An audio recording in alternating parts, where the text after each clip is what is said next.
What is going on, YouTube? It's your boy here again.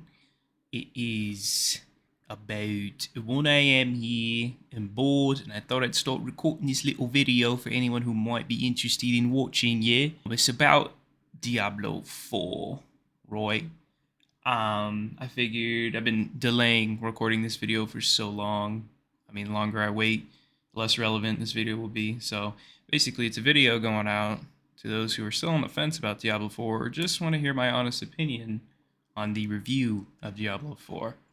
In this review, I'll be giving my thoughts on what's great and my thoughts on the potential long-term issues in Diablo 4 that need to be changed. I'm mainly going to be focusing on the key points that either make or break the game. So keep up and let's get spaghetti.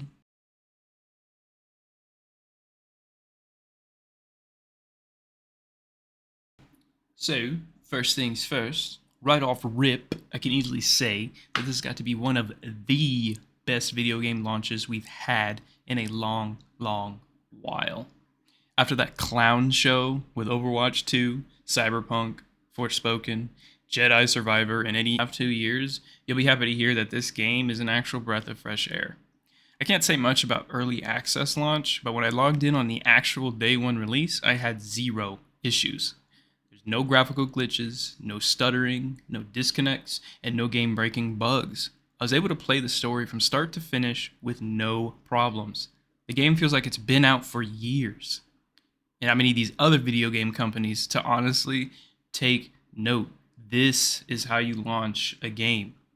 Absolutely brilliant launch, and that we can all agree on.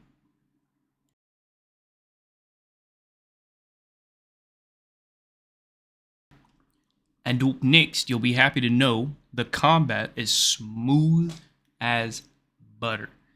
The camera is zoomed in on your anus 24/7, so you're always taking a front seat to the action, regardless of your class, the location, or your build. Your skills are impactful, and the animations are sweet. And I've experienced zero technical issues with the actual combat. Getting one tapped from off screen by some rogue arrows can get annoying, but you can solve this by going on Reddit and creating another topic and whining about it. Every class has multiple viable builds to play, and it doesn't really matter what you choose. Yes, some are slightly better than others by a negligible percent, but it doesn't really matter. However, there are some potential problems that we have with the combat, and I'll be discussing that in the potential problems section of this video. But just know that it works. The combat just works. The animations, like I said, they're great, and there are no real game-breaking bugs with the combat. So you'll be happy to know that you can just buy the game, get in, play, and have zero issues with the combat.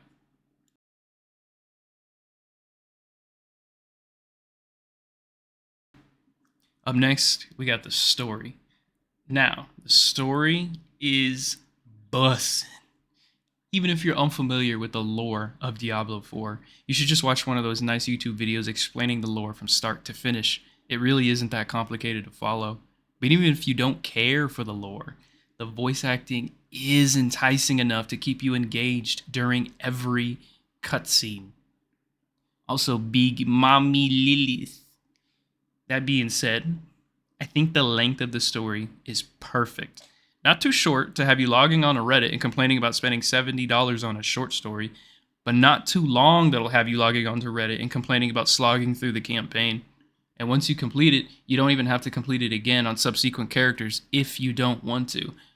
If you're looking for a game with a great story, great storytelling elements, and amazing voice acting, you won't have to look too far with this. This game nails every one of those aspects perfectly, and I don't see any way you could be complaining about any of those aspects in this game. So for that, definitely good job. Definitely 10 out of 10 for those sections.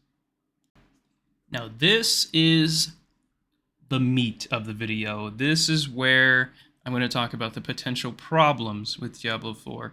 And if these problems are significant enough for you to make you decide not to play or not to want to buy it, then that's that.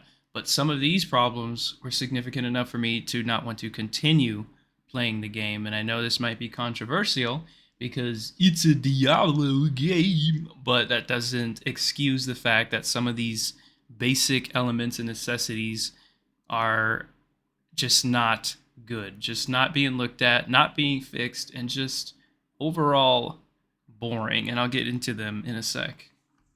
So once again, this section is for potential problems. You might not see these as problems, and if you don't, congrats, sit down and shh. Going back on the topic of the combat can actually get extremely repetitive. Unfortunately, this is just the way the Diablo games play, where your entire build is focused on one skill, which is usually your core skill. Your other skills are usually there just to set up conditions for your core skill to do maximum damage. So you'll find yourself spamming the same exact rotations very early on.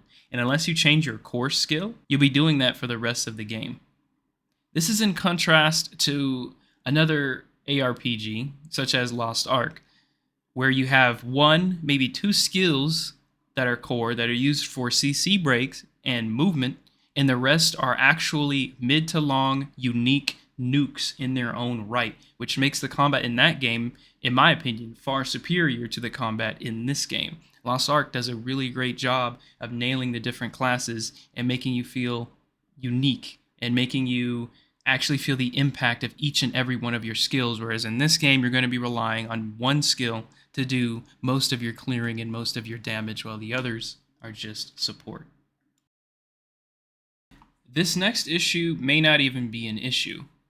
It is just how Diablo games and most action RPGs, except for Lost Ark, have always functioned. But to those who are new to the Diablo series, you should know that your progress resets every season. Every season, your character will be moved to another server, and you'll need to create another one to participate in the current seasonal events and seasonal changes. This is a mixed issue with me, as the added benefit is that I have the opportunity to try more classes. However, this opportunity is easily overshadowed by the fact that these classes are, to be blunt, boring as shit.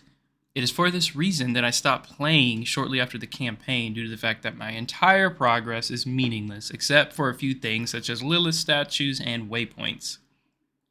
Like I said, this could be a highlight for some, as it allows you to try different classes, and it allows you to remain competitive every season no matter where you start. Say if you quit the game and you come back later, you can always just come back at the start of the season, you'll be able to start with everybody else. However, I think this benefit is completely removed by another issue that I have with the game that I'll be discussing. Like I said, this could be a highlight for some, but for me personally, it's annoying, and right now, I can't bring myself to continue on my character until the new season begins, because everything that I would gather on that character would be moot for the next season. So this is the final issue that I have with the game, and I gotta say, this is probably the biggest issue for me personally. The final issue that I have with the game is that it honestly feels like I paid $70 for a single player game. All of my friends spent an extra $10 to play the game 4 days early, so by the time that I logged in on the actual release date, they were all level 60, 70 and doing endgame things while I was still completing the campaign. Yes, there is a system that will enable your friends to come play with you even if you two are at different levels. That is excellent, that is amazing. But the reality of the situation is that they're sacrificing efficiency to play with you.